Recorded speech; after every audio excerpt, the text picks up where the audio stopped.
Hello future IITians and NITians. तो finally तुम लोग यहाँ पे आ गए, जिसका मतलब कोई ना कोई सा एग्जाम पास में आ रहा होगा।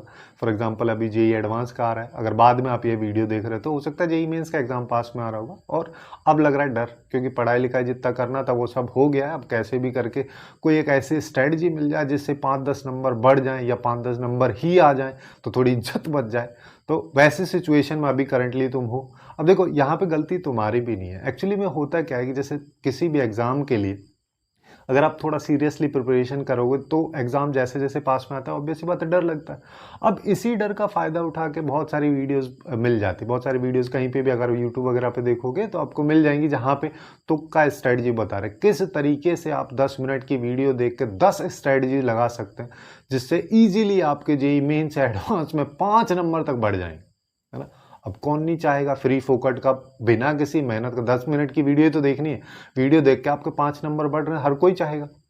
और उन वीडियोस में जनरली क्या हो रहा है कि ऐसे बोला जा रहा है कि जैसे मान लो आप 10 क्वेश्चन है ना, 10 क्वेश्चन में आप तुक्का लगाते हैं, 10 में से अगर मान लो आपके 3 भी सही हो जाते हैं, 7 जहां पे गलत हो रहे हैं, तो वहां पे भी आपको एटलीस्ट 5 नंबर्स तो इंक्रीमेंट होके ही मिल रहे हैं। लेकिन यहाँ पे एक सिचुएशन ये है कि अगर मान लो नहीं हुए तो, है ना, ये तो बोल रहे हैं ना कि हो जाएंगे। अब ये तो पॉसिबिलिटी ऐसा भी हो सकता है कि नहीं हो, और हो सकता है कि जैसे 10 लोग अगर मान लो इस वीडियो को देख रहे हैं, 10 में से 3 लोगों के हुए, बाकी 7 के नहीं हुए। अब 3 के लिए तो बेनिफिशियल रहा, लेकिन बाकी के लिए तो नहीं रहा। जैसे तुम देख रहे हो तो हो सकता है तुम्हारे लिए नहीं हो, तो तुम्हारा तो पूरी तरीके से लॉस हो गया ना। अब बेसिकली देखा जाए तो ये तो एक इस तरीके से हो गया कि सट्टा टाइप हो गया। जैसे इससे अच्छा तो फिर ड्रीम 11 या कोई भी सट्टा वाले ऐप पे कुछ भी पैसा इन्वेस्ट कर लो, अपने घर की प्रॉपर्टी बेच के लगा दो वहाँ पे, और फिर हो सकता है जीत जाओ। और नहीं जीतोगे तो नहीं जीतोगे, लेकिन हो भी सकता ना जीत जाओ। ये तो उस तरीके की पॉसिबिलिटी होगी।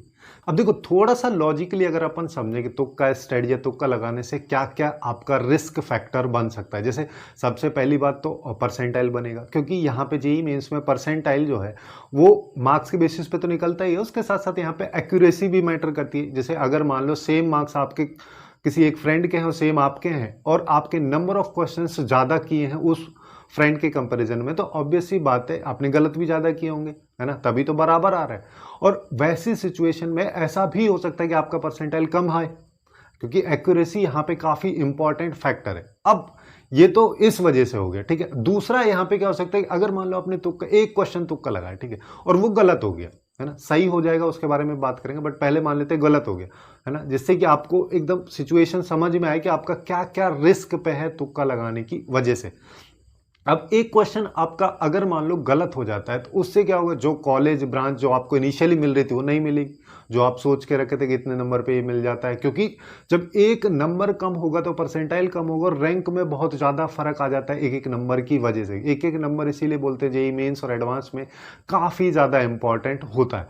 लेकिन अगर मान लो तुक्का सही हो गया तो हो सकता है आपको अच्छी ब्रांच मिल जाए, लेकिन यहाँ पे रिस्क फैक्टर काफ़ी इंपॉर्टेंट है, क्योंकि एक एक नंबर से बहुत ज़्यादा डिफरेंस आता है। तो ये रिस्क नहीं लेना चाहिए, क्योंकि ऐसी आप बहुत सारी कहानियां सुनी होंगी कि एक नंबर से मैं क्वालिफाई होने से रह गया, एक नंबर अगर मेरा ज़्यादा आता है, या एक क्वेश्चन भी सही हो जाता है, या एक क्वेश्चन में नहीं करके आता, या एक क्वेश्चन कम गलत करके आता, तो मेरे को ये ब्रांच मिल जाती, ये कॉलेज मिल जाता, ऐसा हो जाता, वैसा हो जाता। तो इन सब चीज़ों की वजह से यहाँ पे तुक्का लगाने का जो रिस्क फैक्टर है वो काफी ज्यादा हो जाता है, चाहे जेईई मेंस हो या फिर जेईई एडवांस का एग्जाम हो। और अगर आपको अभी भी समझ में नहीं आया कि तुक्का लगाने से आपके रैंक, परसेंटाइल, जेईई मेंस के स्कोर, जेईई एडवांस के स्कोर पे कितना भारी इंपैक्ट पड़ सकता है, तो एक बार किसी एग्जाम में लगा के देख लेना, पूरी चीजें अच्छे से क्लियर हो जाएंगी।